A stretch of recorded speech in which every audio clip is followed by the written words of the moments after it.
Selamat datang, wahai civilians. Kemarin, kita sudah membahas tentang ideologi sistem pelapisan sosial yang ada pada masa kebijakan Sakoku. Sekarang, saya akan menambahkan sedikit lagi tentang bahasan tersebut. Dan sehabis itu, kita akan membahas tata cara hidup seorang samurai, yaitu on, atau berarti hutang. Tanpa banyak kata, ayo kita bahas.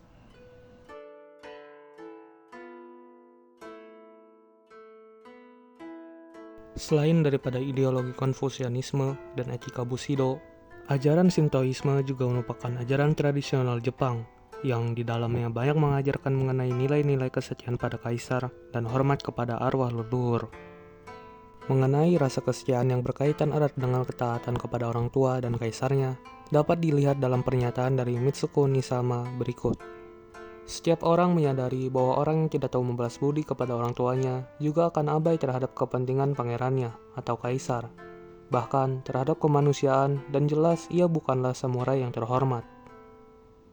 Selain itu, Shintoisme adalah agama asli Jepang yang merupakan perpaduan antara kepercayaan, mitologi, dan praktik tradisional yang telah ada sejak zaman kuno. Kata Shinto sendiri berasal dari bahasa Jepang, yaitu Shinto, yang berarti jalan para dewa.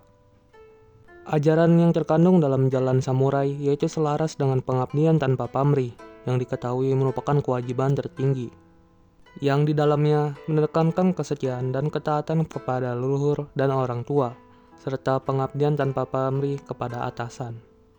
Pada masa isolasi ini, ideologi Bushido sudah menjadi ajaran moral bagi seluruh anggota masyarakatnya.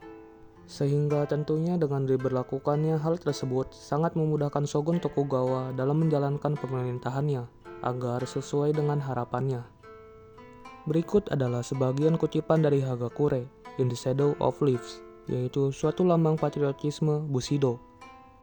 Dimanapun kita berada, jauh di curug gunung atau terkubur dalam di bawah tanah, kapan saja atau di mana saja, kewajiban kita adalah menjaga kepentingan pangeran kita. Ini adalah kewajiban setiap laki-laki. Ini adalah tulang punggung kepercayaan kita. Tak akan pernah berubah dan selamanya benar. Tidak pernah dalam hidupku aku menempatkan pikiranku sendiri di atas pikiran pangeran dan junjunganku. Dan aku tidak akan pernah melakukannya di sepanjang hari dalam hidupku. Bahkan kalau aku mati, aku akan kembali hidup 7 kali untuk menjaga rumah tinggal pangeranku. Kita telah bersumpah untuk melakukan 4 hal, yaitu kita tidak akan pernah kalah dengan siapapun dalam pelaksanaan kewajiban kita. Lalu kita akan membuat diri kita berguna bagi pangeran kita. Kemudian kita akan patuh kepada orang tua kita. Dan kita akan mempercayai kejayaan dalam derma. Dalam ajaran Konfusianisme yang di dalamnya terkandung pola hubungan yang bersifat hierarki dan tata cara hidup seorang samurai, terdapat ajaran yang dikenal bagi seluruh masyarakat Jepang, yaitu on, yang artinya bisa diartikan sebagai hutang, beban yang dipikul, atau kewajiban. Bagi orang Jepang, kehidupan yang mereka terima, baik besar ataupun kecil, sangat mustahil dapat mereka terima tanpa menyadari bahwa keuntungan-keuntungan yang telah mereka terima ini merupakan hutang yang diperolehnya secara pasif. Dalam sejarah Jepang, orang yang paling utama di antara sesamanya ini kepada siapa seseorang berutang adalah kepada atasan tertinggi dalam lingkup kehidupannya. Ketika pada zaman Edo berlangsung, tahta ini ditempati oleh penguasa tertinggi Jepang, yaitu shogun, yang kemudian pada masa Perang Dunia berlangsung diduduki oleh kaisar. Ruth Benedict dalam Pedang Samurai dan Bunga Seruni memaparkan skema kewajiban-kewajiban bangsa Jepang dan pemenuhannya sebagai berikut. 1. On. Kewajiban-kewajiban yang timbul secara pasif. Artinya, on adalah kewajiban yang harus dipenuhi oleh si penerima yang pasif. Contohnya, ko-on adalah on yang diterima dari kaisar. Oya-on adalah on yang diterima dari orang tua. Nushi-no-on adalah on yang diterima dari majikan atau tuan. Shi-no-on adalah on yang diterima dari guru. Dan on yang diterima dari semua hubungan dengan orang lain selama hidup si penerima. Pemenuhan on yaitu membayar kembali utang-utang ini atau memenuhi kewajiban-kewajiban ini terhadap orang yang memberinya on. Ada dua jenis pembayaran on. Pertama, gimu, yaitu pembayaran kembali yang maksimal dari kewajiban ini dianggap belum cukup dan tidak ada batas waktu pembayarannya.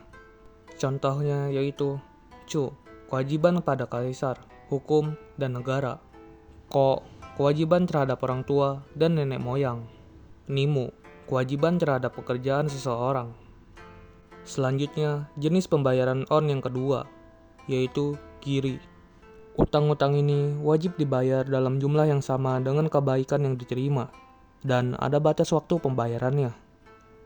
Contohnya yaitu giri terhadap dunia yang meliputi, atau kewajiban terhadap tuan pelindung, kewajiban terhadap sanak keluarga, kewajiban terhadap yang bukan keluarga. Lalu, giri terhadap nama seseorang, yaitu kewajiban seseorang untuk membersihkan namanya dari penghinaan atau tuduhan atas kegagalan. Kewajiban seseorang untuk mengindahkan sopan santun Jepang. Kewajiban-kewajiban tersebut telah melekat bagi seluruh lapisan masyarakat Jepang pada masa kebijakan Sakoku berlangsung. Pemahaman masyarakat Jepang dalam pemenuhan kewajiban-kewajibannya tersebutlah yang telah berhasil mewujudkan kepentingan Shogun Tokugawa dalam memelihara kekuasaannya. Hal ini mempermudah pemerintah dalam upaya mewujudkan masyarakat feodal Jepang yang tak terganggu selama 250 tahun lebih. Oke, itu saja untuk pembahasan kali ini, Civilians. Terima kasih.